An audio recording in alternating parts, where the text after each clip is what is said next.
Hello student, আমি তোমাদের SM sir তোমাদের সকলকে স্বাগত জানাই। আজকে একটা গুরুত্বপূর্ণ প্রশ্নপত্র তোমাদের নিয়ে চলে এসেছি। ক্লাস 11-এর জন্য খুবই গুরুত্বপূর্ণ একটা নমুনা প্রশ্নপত্র নিয়ে চলে এসেছি এবং এই কোশ্চেনগুলো কিন্তু তোমাদের আগামীকাল তোমাদের খুবই গুরুত্বপূর্ণ হতে চলেছে এবং এই প্রশ্নগুলো কিন্তু আসার মতো এবং তোমরা চাইলে একবার কিন্তু চোখ বুলিয়ে নিতে পারো, কারণ এই প্রশ্নগুলো কিন্তু তোমাদের কালকের খাতায়, পরীক্ষার খাতায় অবশ্যই তোমরা দেখতে পাবে, ঠিক আছে?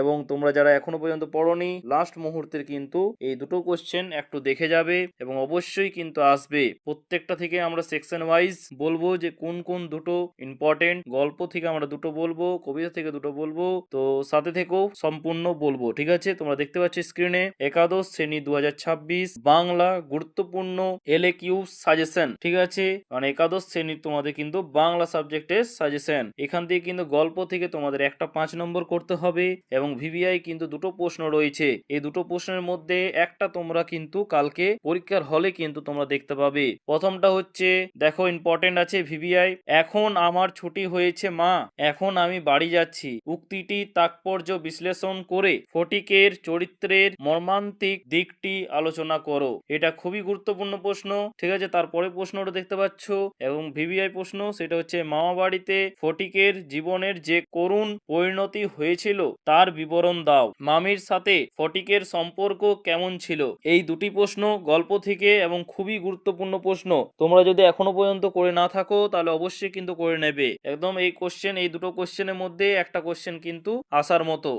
তেলেনাপোতা আবিষ্কার, এখান থেকেও কিন্তু দুটো প্রশ্ন দেওয়া হচ্ছে, সেই দুটোর মধ্যে একটা কোশ্চেন কিন্তু আসার সম্ভাবনা কিন্তু প্রবল। কালকের এক্সামে তোমরা দেখতে পাবে। এক হচ্ছে ভিভিআই প্রশ্ন, সেটা হচ্ছে তেলেনাপোতা আবিষ্কার গল্পের নামকরণের সার্থকতা বিচার করো। এটি কি নিছকই একটি জায়গা আবিষ্কার? এটি কি নিছকই একটি জায়গার আবিষ্কার? অবশ্যই এই প্রশ্নটা কিন্তু খুবই গুরুত্বপূর্ণ তোমাদের জন্য। আর তারপরে প্রশ্নটা দেখতে পাচ্ছ ভিভিআই একদম, মনে হবে তেলেনাপোতা বলে কোথাও কিছু সত্যি নেই, লেখকের এমন মনে হওয়ার কারণ কি? গল্পের যামিনী চরিত্রটি বিশ্লেষণ করো। এই দুটো প্রশ্নের মধ্যে একটা প্রশ্ন কিন্তু সম্ভাবনা রয়েছে, কালকে তোমরা দেখতে পাবে পরীক্ষার হলে। তারপরে প্রশ্নটা দেখতে পাচ্ছ, সেটা হচ্ছে কবিতা থেকে। এখান থেকে কিন্তু একটা 5 নম্বরে কিন্তু কোশ্চেন আসবে। একটা হচ্ছে, দেখো ভিভিআই প্রশ্ন দেওয়া আছে, আমরা তো অল্পে খুশি নুন কবিতায় নিম্নবিত্ত শ্রমজীবী মানুষের যে জীবন যন্ত্রণা ও অসহায়তার ছবি ফুটে উঠেছে তা নিজের ভাষায় আলোচনা করো। আর 2 নম্বর হচ্ছে ভিভিআই প্রশ্নটা, সেটা হচ্ছে আমাদের শুকনো ভাতে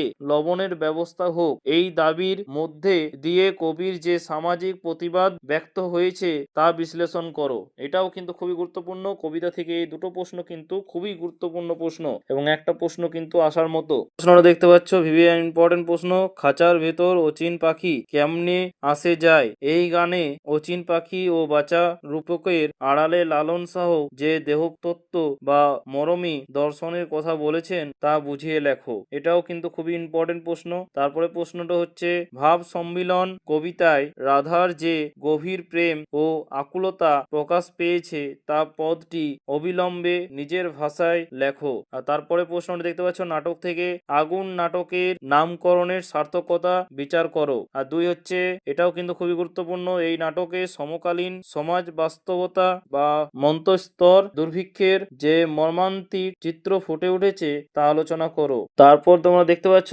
এগুলো কিন্তু ইম্পর্টেন্ট, বই কেনা প্রবন্ধে বাঙালির বই না কেনার মানসিকতা ও বই পড়ার প্রয়োজনীয়তা সম্পর্কে লেখক যে দৃষ্টিভঙ্গি তুলে ধরেছেন তা নিজের ভাষায় লেখো। তারপরে প্রশ্নটা, বাঙালির জীবনে আড্ডার গুরুত্ব ও আড্ডার স্বরূপ নিয়ে সৈয়দ মুজতবা আলী যা বলেছেন তা প্রবন্ধটি অনুসারে লেখো। এটাও কিন্তু খুব গুরুত্বপূর্ণ প্রশ্ন। তারপর হচ্ছে, এটা কিন্তু খুবই ইম্পর্টেন্ট প্রশ্ন, 25শে বৈশাখ প্রবন্ধে রবীন্দ্রনাথ ঠাকুরের সম্পর্কে লেখকের গভীর শ্রদ্ধাবোধ কিভাবে প্রতিফলিত হয়েছে তা আলোচনা করো। তারপরের প্রশ্ন, তারপরে হচ্ছে বাংলার শিল্প ও সাহিত্য ও সংস্কৃতির ইতিহাস। এটা কিন্তু খুবই গুরুত্বপূর্ণ, এখান থেকে কিন্তু বহু প্রশ্ন আসতে চলেছে। বাংলা গদ্যের বিকাশে ঈশ্বরচন্দ্র বিদ্যাসাগর অথবা ফোর্ট উইলিয়াম কলেজের অবদান আলোচনা করো। তাছাড়া আরো রয়েছে বাংলা উপন্যাসের ধারায় বঙ্কিমচন্দ্র চট্টোপাধ্যায় অথবা শরৎচন্দ্র চট্টোপাধ্যায়ের অবদান লেখো। আরেকটা হচ্ছে তারপরে দেখো আধুনিক বাংলা কবিতায় মাইকেল মধুসূদন দত্ত অথবা রবীন্দ্রনাথ ঠাকুরের অবদান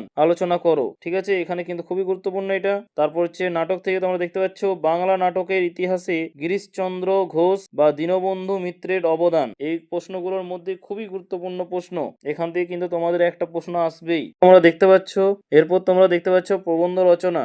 এক হচ্ছে পরিবেশ দূষণ ও প্রতিকার, বিশ্ব উষ্ণায়ন। ঠিক আছে, এইসব কিন্তু এটা খুবই গুরুত্বপূর্ণ। তাছাড়া ছাত্র জীবনের দায়িত্ব ও কর্তব্য, সমাজ সেবায় ছাত্র সমাজ, এটাও কিন্তু খুবই গুরুত্বপূর্ণ। দৈনন্দিন জীবনে বিজ্ঞান এবং বিজ্ঞান ও কুসংস্কার, এটা তো বলতে গেলে চলেই এলো এবং এটা খুবই গুরুত্বপূর্ণ। এই দুটোর মধ্যে একটা আসবেই। আর তারপরটা হচ্ছে তোমার প্রিয় সাহিত্যিক রবীন্দ্রনাথ ঠাকুর, এটা খুবই গুরুত্বপূর্ণ। এই 3 নম্বরটা কিন্তু খুবই গুরুত্বপূর্ণ, দৈনন্দিন জীবনে বিজ্ঞান ও কুসংস্কার। এই ছিল আজকের ক্লাস 11 এর সাজেশন। আশা করছি তোমাদের সবার ভালো লাগবে এবং ভালো লাগলে অবশ্যই বন্ধুদের সাথে শেয়ার করো যাতে তারাও উপকৃত হয়, এবং ভিডিওটি ইনফরমেটিভ মনে হলে একটা লাইক করে অবশ্যই শেয়ার করে দিও। দেখা হচ্ছে পরের ভিডিওতে ইংলিশ সাবজেক্টের সাজেশন নিয়ে। থ্যাংক ইউ, পাশে থাকবে, সুস্থ থেকো।